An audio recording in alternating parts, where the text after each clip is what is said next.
자, 제 순서네요. 자, 김프로님의. 네. 아니, 우리 박석중 의원이 오늘 나오셔서 좀 간략하게 좀 해야 될 것 같아. 또 워낙 이제 전해주신 말씀이 좀 있으니까요. 많이 있다고 자, 그러니까. 밀성마켓 바로 한번 짧게 가겠습니다. 자, 헤드라인 줘보세요. 금리 정점 왔나 다시 뜨는 장기예금. 장기예금. 장기예금. 아, 정기예금이 만기가 아니고. 이제 네. 정기예금 중에도 만기가 3개월짜리, 6개월짜리, 1년짜리, 뭐 3년짜리 이렇게 네. 우리나라 뭐 10년짜리 예금 이런 건 잘 안 다루니까 제일 긴 게 아마 36개월짜리 일반 투자자들 입장에서는 뭐 은행채 같은 게 아니고 정기 예금이라면 3년짜리가 아마 최장일 것 같은데 차트를 하나 준비를 했는데 한번 보여주세요. 정기 예금의 만기별 잔액 추이 이렇게 나올 겁니다. 뭐냐? 1년 미만짜리가 이제 빨간 거예요. 예, 많이 늘었죠. 그죠? 예, 지난 8, 9월 달, 10월 달까지 굉장히 많이 는 게 주도한 게 1년 미만이에요. 보면 왼쪽에 한번 보세요. 정기예금 금리 안내, 저희 NH 농협이라고 돼 있네. 12개월 5.6%. 그죠? 예, 4개월 4.6%, 3개월 4.6에 예, 6개월이 5.6이네요. 예. 근데 보시면 오른쪽 표를 보세요. 주요 정기예금 만기별 적용금리 그러면 6개월이 4.65죠. 신한은행에 솔편한 정기예금이 12개월에 4.9. 만기가 올라가니까 금리도 올라가네. 저게 당연하죠. 네. 그런데 36개월 보면 4.65란 말이에요. 다시 내려가요. 다시 내려간단 말이에요. 하나은행도 마찬가지죠. 4.7에서 5.0 갔다가 4.5로 내려가죠. 우리은행도 4.65에서 4.98 갔다가 4.6으로 내려가죠. 그 얘기는 뭐냐? 자, 그러면 저게 어디랑 연동되는가 한번 볼까요? 우리나라 국채 3년짜리 금리를 한번 볼게요. 예, 차트 한번 보여주세요. 국채 3년짜리. 자, 저게 우리 한국의 국채 3년짜리인데 저게 10월 한 20일경쯤 되나요? 최고가 4.49, 4.5 정도 수준이었어요. 저게 3개월짜리 차트지만 3년 만기 국채 3개월짜리 차트거든요. 네. 지금 보세요. 3.64예요. 그러니까 80bp 이상 빠진 거거든요. 저게. 우리는 뭐 금리가 뜹니다. 은행 금리, 예금 금리 올라갑니다. 뭐 카드채, 캐피탈채, ABCP 난리 났습니다. 그런데 안전자산이라고 하는 한국의 대표 채권인 한국 정부가 발행한 3년짜리 국채 금리는 저렇게 많이 빠졌다라는 거죠. 네. 저 얘기는 채권 가격이 급등했다는 얘기죠. 그죠? 자, 그러면 저 한국 국채 3년짜리는 어디에 영향을 받냐? 미국채 금리에 영향을 받겠죠. 예. 미국채의 지표 채권은 10년짜리입니다. 한번 볼게요. 차트 보여주세요. 자, 저것도 3.69, 3.6대까지 빠졌는데 저 고점 보세요. 4.23이잖아요. 그죠?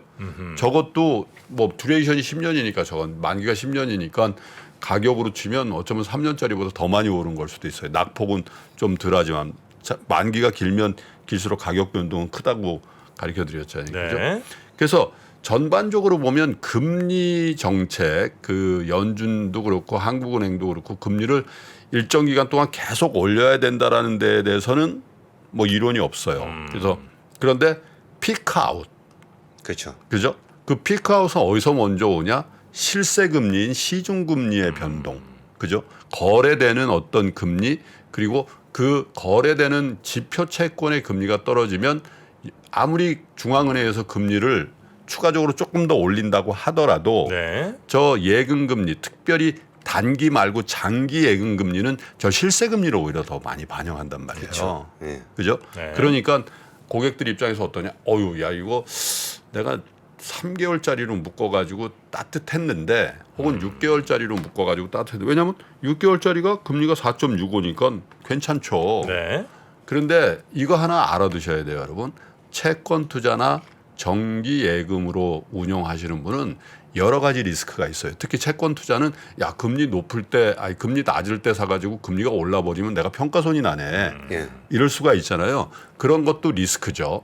그런데 또 하나는 이제 뭐 신용도가 안 좋은 채권을 사가지고 만기에 상환을 못 받는 이게 가장 크리티컬한 리스크인데 채권 투자 중에 의미 있는 리스크가 하나 더 있어요. 그게 뭐냐면 만기 상환 리스크예요. 만기 상환인데 무슨 리스크야?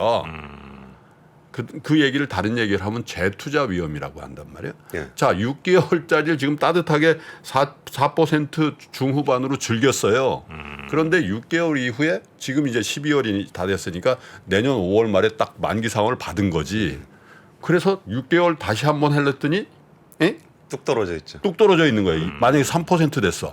아이고라. 그러면 내가 1년짜리 할 걸. 그런 생각하죠. 네. 자, 1년짜리를 했어요. 자, 신한은행 1년짜리 4.95로 해서 즐겼다 이거지. 근데 1년 딱 지난 다음에 2023년 11월 말에 딱 보니까 아이고 1년짜리 다시 연장을 했더니 지점장님이 하는 얘기가 아유 고객님 이거 어떡하죠? 우리 3%밖에 못 주는데요. 만약에 그럴 수가 있잖아. 그걸 재투자 위험이라 그래요. 근데 이게 리스크가 굉장히 큰 거예요. 만약에 그러면 이제 이렇게 생각하죠. 아, 그때 지점장님 그때 저한테 4.65로 그냥 3년짜리를 권하시지 이렇게 얘기가 될 수가 있단 말이죠. 이 리스크가 있는 겁니다. 근데 우리는 만기 상환 받는 거에 급급하고 또 단기물로 이렇게 운용한 게 따뜻하니까 이것만 보시죠. 그런데 단기로 운용해서 금리가 높은 것 같지만 이게 연수익률로 따지면 그죠?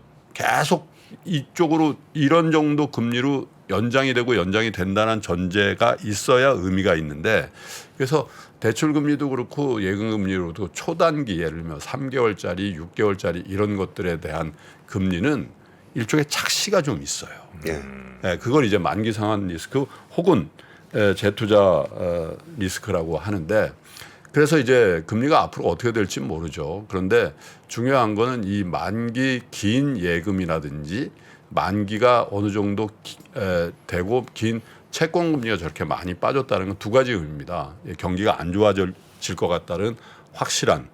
두 번째는 경제 전체가 시스템 리스크로 빠질 것 같지는 않다.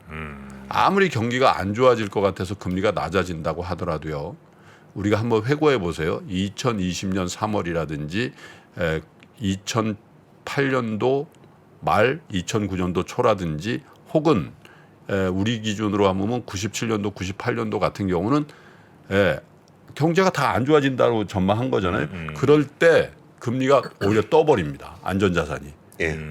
안전자산까지 빠지는 거예요. 네네네. 근데 저 미국채 10년이라든지 한국 정부가 발행한 국채 3년짜리가 저게 추세로 이제 완전히 빠진다라고 제가 장담할 수는 없으나 저렇게 고점을 찍고 의미 있는 하락을 보였다라는 거는 경기는 침체될 수 있으나 아마 시스템 전체적으로 다 오염당하지는 않을 것 같다는 그 센치가 저기에 들어가 있다는 거죠. 네. 그래서 이제 채권 투자를 하시거나 아니면 이제 정기 예금으로 운용을 하시는 분들은 그런 포인트에서 좀 접근을 하셔야 되고 자 그러면 이제 한 가지 솔루션을 드릴게요.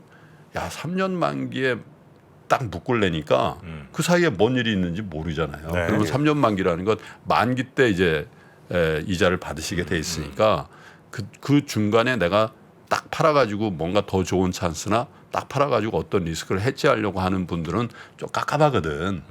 딱 사인할 때는 은행 지점장님이 뭐 그렇게 친절하게 딱 사인하는 순간 3년 동안 비즈니스 그럴 경우에는 이제 네. 금리가 조금 낮아도 네. 국채 3년짜리 사시면 된다 이거예요. 국채. 네.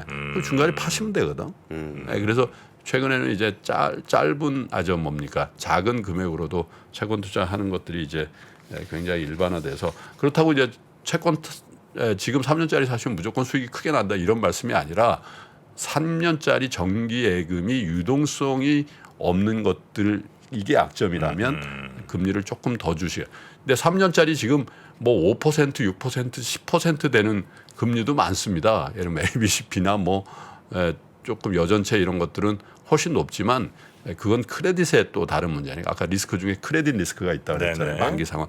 그건 차치하고 안전한 거 은행 예금과 국채라면 국채가 은행 예금보다 조금 더 안전한 거거든요. 거기다 유동성 프리미엄이 있으니까 그렇게 좀 운용을 하시는 것도 방법이겠다 그런 생각이고 이런 기사가 난다라는 거는 금리가 어느 정도까지는 피크아웃하고 있다라는 그런 방증이기도 하죠.